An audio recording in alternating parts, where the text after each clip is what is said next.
one man, one child, the child of promise. Isaac means laughter. He said, you brought laughter into my heart. And it was this laughter that God was trying to test. What is it today that is so much important to your life? It could be your area of test. If you pass it, God can trust you. Is it your time? Your talent? Is it your money? Is it your beauty? What is it today that you feel, I can give God everything, but when it comes, oh please, oh. God said, can you write me a check of 5,000? Or I'll write you 10. I'll write you 10, that's no problem. Are you aware that there are things that money cannot buy? Money can buy you a good bed, it will never buy you sleep. Can buy you a good home. Cannot buy you peace.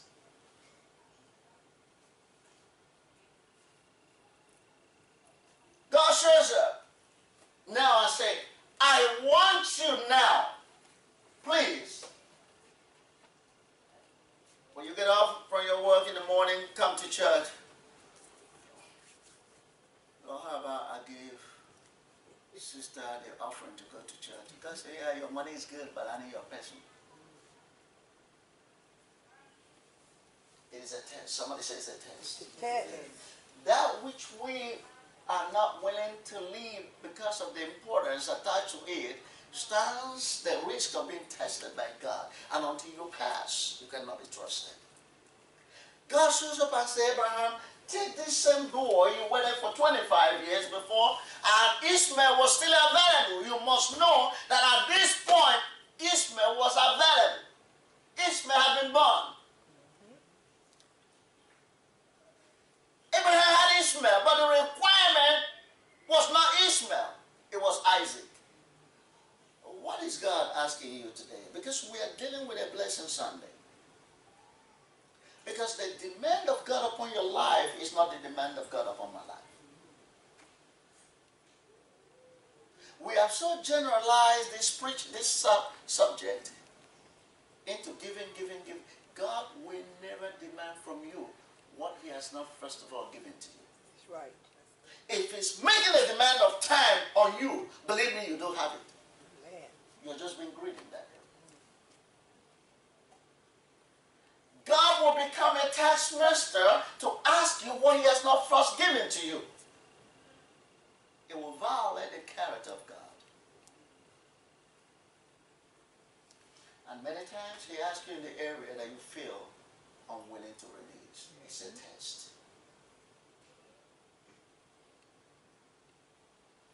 Abraham gave gifts to others, but everything he had, he gave to Isaac. Why? Because Isaac was the requirement. What was the reason for the test? I'll tell you two things. Why would God test Abraham?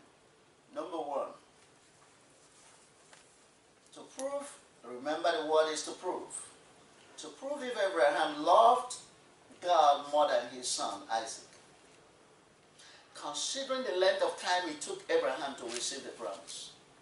And I said before, if you waited to get married for 30 years, and now your nice looking pastor, or your nice looking husband that God gave you, and your plan was that you're going to be, maybe it was a traveling dude every time, and your head was like, man, we're going to be going everywhere. The whole world is going to know me, especially if you're a pretty girl like you are, and then you want to shine everywhere. And suddenly, God says, girl, I want you to give your husband to me. First of all, I hear you binding. Said, I'm not buying you in the name of Jesus. God said, quit binding me. That's the voice of the Lord. What if God is calling your wife today into ministry? And say, I want you to support your wife in ministry. Would you be humble a man to support your wife? What if God calls your son into ministry? Here's the test. What you're doing right now, how will you do it if you were as pastor of the church where you attend. How you are serving right now. What if your son were to be the pastor of the church? Would you let the walls of the church collapse on his head? Otherwise, you're under test.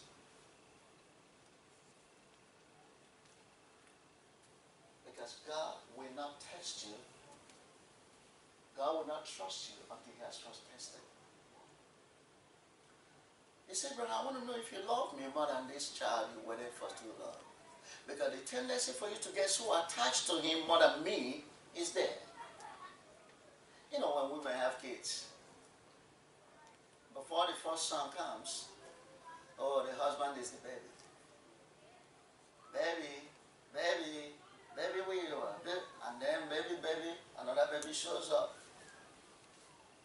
And many women made the mistake. They begin to call him, Papa John, where are you? Ooh, Papa John? I thought he was baby before the baby came. Papa Rebecca, where are you? Why? The attachment is shifting. And God shows up and says, I want to see if you really, if the attachment, if the reverence is still for me. Or have you shifted the attachment to the Son, considering what it took you to receive? Number 2 reason. It was a test for his faith. If he truly believed God's promise concerning his descendants.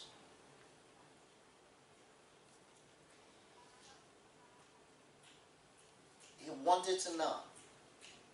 Abraham, I promise to make your descendant as that of the dust of the air, remember? That's what he wanted. He said, I'm going to make your descendants like the dust of the earth. Do you believe that? Are you able to believe that even when there is no clue that God is going to bless me, that I'm going to become a blessing? Because until you become a blessing, you must have been blessed. You don't become a blessing until God has blessed you. What are you going to give? Nobody gives what they don't have. So Abraham, now that you're still Abraham, the promise came when you hadn't gotten Isaac. Now Isaac has come. Do you still believe, even though he came late, that I'm still going to make you what I said? Is it wonder? No, I don't understand this. God had to let him kill Isaac. Does it look like what God did with Jesus? That he was looking for the whole world, but he had to give his son as a seed. And he said, take Isaac. It was a test of his faith. Do you believe I'm going to give you children to make you the father of nations like I promised? Go to Genesis 21. Because when the trouble started in the house, trouble came after Ishmael was born in the house of Abraham. Abraham was troubled because Ishmael was from his line. But Ishmael was not of the promise of God. So there was a conflict. And Abraham saw the son going through stuff. Because Sarah has said, this child cannot rule in the same house with my son. Abraham was distressed. And everybody, every one of you hearing the sound of my voice, things happen in life. When you marry a man or a woman that had kids before you marry her, you must be humble enough to accept the baggage of that woman. There's no way you can love somebody and do not love what makes that person happy. If you're married to a man today who's got kids, and you say, I don't love your kids, and he's still staying with you, he's pretending. He knows if you don't love his kids. And what you're doing is that you're distressing the man. The Bible says in Genesis, watch, look at it.